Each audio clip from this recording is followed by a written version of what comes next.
Well, welcome back everyone to another episode of me ignoring all of my responsibilities.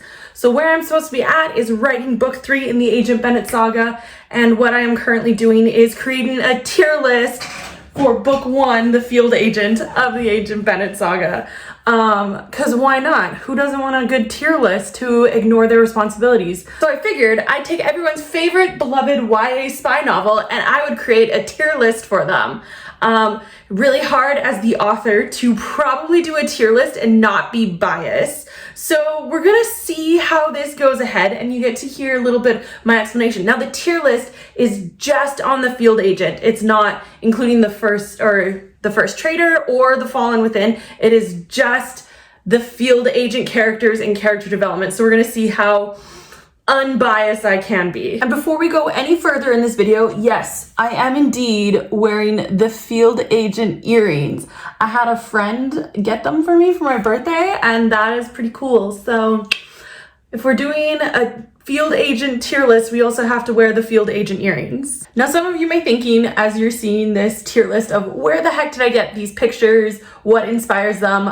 Clearly only the original 10 01 training agents have pictures.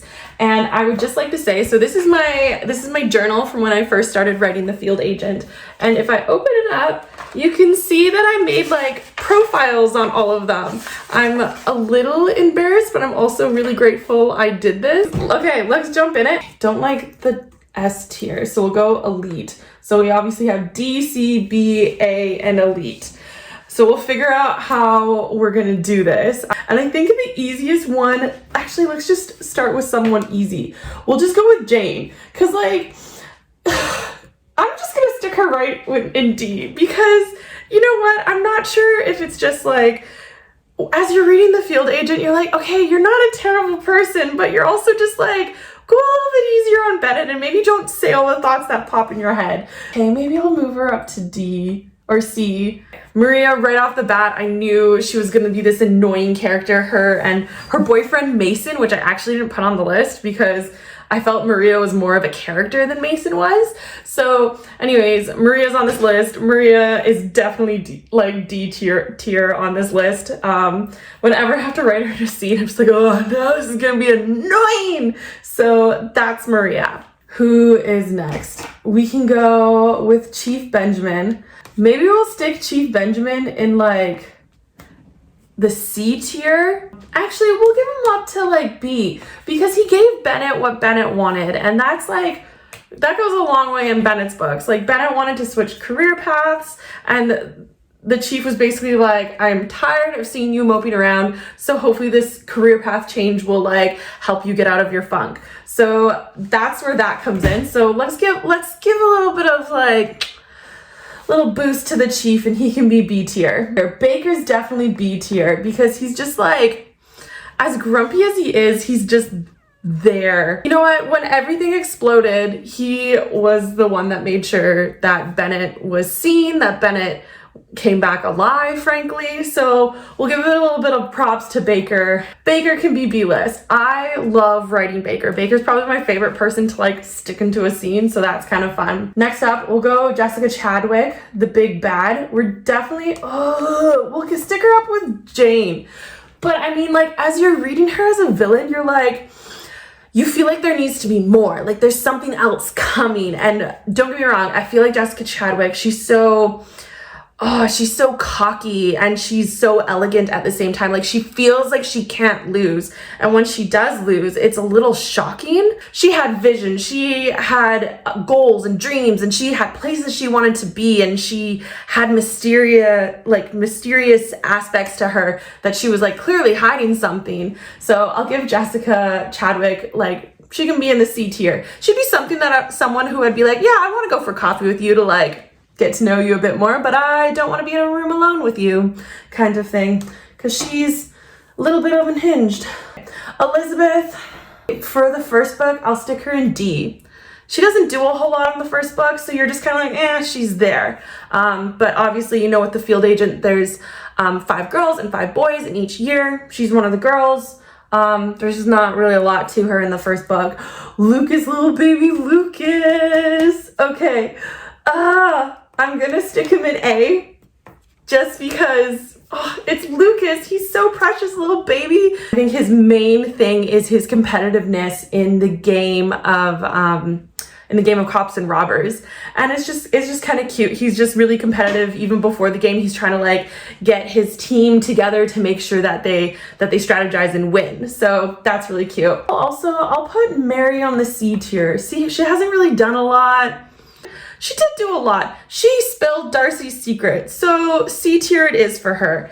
Up next, let's do River. River can also just kind of go on D tier because she doesn't really do a whole lot. Like, it's really clear, like, the orphanage would fall apart without her because she, like, keeps the chief's schedule just, like, and everything in order. Charlotte also doesn't do a lot, so I'm gonna stick her in D tier. I love Charlotte a lot. She's just chaotic. She's just like, you can tell she's not embarrassed to be herself. So I don't know, but I feel maybe I'm doing this whole tier list wrong, but that's fine.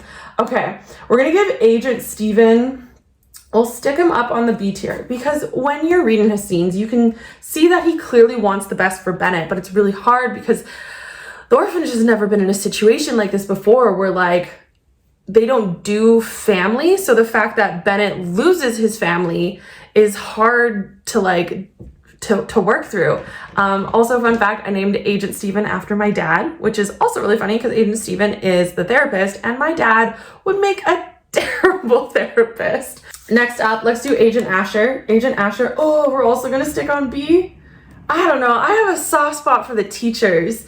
He doesn't do a whole lot except be angry. I kind of like him and Baker are really similar, but you can sense that behind the anger, like he wants the students to achieve their best so that they don't end up like him with an accident. Like he didn't want to be a teacher. He had an accident and it was kind of like, well, I guess I'll teach now, which is great. He's a phenomenal teacher and the students love him. I am definitely sticking Austin on the A tier because he just has such a big heart for the orphanage, for all of his friends in his year, and he just wants everyone to like be together. And so as he's the future chief of this organization, yeah, he's just so precious. My little baby Austin. Ah, okay. I don't know if that's like showing bias at all, which it probably is. Chuck kind of gets a lot of screen time here. We're gonna put him in B tier, which I feel bad about. He's just always there for Bennet. He's like, I've got your comic books, I'm willing to listen, I'm willing to let you heal, and I will be here as you heal. So anyways, Chuck. Oliver, he doesn't really do a whole lot. We're definitely gonna leave him in D tier because he's coming in and he's replacing Colin. Like, as Bennet, the main character, like that sucks to see this character just walk in and now he's sleeping where his brother used to sleep. He's going to classes like his brother used to go to classes, and he's just filling in the hole that Colin left and not necessarily like a good way. So, oh my gosh, we're moving Chuck up to A tier. I totally forgot about the goose scene. I'm so bad at this. Okay. Chuck is at A tier because of the goose scene, the Canadian geese. Sorry, my bad. My favorite scene to write. I love that. I knew that was happening right from the beginning. Chuck is in A tier. Oliver's in D tier. Darcy, I don't know how much backlash I'm gonna get for this because most people's favorite character is Darcy, but she's only gonna be in the A tier. She's not elite. There's still so much that like, so much like anger and hurt in her character that like she's there for Bennet because they're both going through the same experience of loss, but she's still trying to figure out how, like the best way to talk to Bennet and communicate with Bennet because there's two very different personalities that are like clashing and trying to work together as they both grow and heal. So she can be A tier with Lucas, Austin, and Chuck. Next up, we're gonna do Colin. And my baby boy Colin, he is elite. Guys, he died saving this school. Like, he put his whole heart into this assignment to make sure that all of these students well, in the first place, he wanted all these students to be safe and have a place that they can go back to without realizing that there was a bomb in the first place. And then once he realized that he might not win the situation, he quickly pulled the fire alarm, getting like as many people out of the building as possible. And then he went back to make sure he can complete his assignment. Like, he had such pure intentions trying to complete this. Yeah, so as of right now, my boy is elite. I love this guy. It was really hard only getting to write him for 3 chapters and then just be like, well, peace out, see you next time, which sucks. Last one we got is Bennett, main character of the book. Now this is gonna be biased, guys. Like, as much as I said right from the beginning, we're trying not to be biased, but Bennett, in the book and outside of the book, he showed up when I needed him most. Like, he showed up, I think 2016 for me, and I wasn't doing too great. But Bennett also wasn't doing too great. And so the fact that we could like be there for each other was just insane. And so I love getting to see his character development, his growth, his realizing that he was one person at the beginning. He was the person that hid behind the computer. He was the one that did things because his brother was doing those things, and he loved his brother, so he just went along with them. But now, like, after his brother left, he had to figure out, like, is this something I want to do for myself? And so he got up and chose a different path for himself, still at the orphanage, obviously, but a different path than originally, so that he could fight to live, basically, and like choose what he wanted to do, which is not a thing that you do at the orphanage. You're told what to do and you do it. So the fact that Bennett like woke up one day and is just like, no, I'm gonna be a field agent like my brother, and I'm gonna go out there and I'm gonna help the world from bad people. So, yeah, this is my tier list. Stay tuned for a tier list for the first Traitor. And then after The Fallen Within, which is the 3rd book coming out in May, I will make another tier list for that, because these characters are going to move around, which will be really fun for me. It'll be really fun for you. As we're wrapping this up, like this video, that really helps me out. Subscribe to the channel. You'll get some writing tips here and there. You'll get some stuff about the field agent. You can leave a comment here even if there's something you want to see. Actually, comment what your tier list is, because I want to know where you guys would put everyone and rank anyone.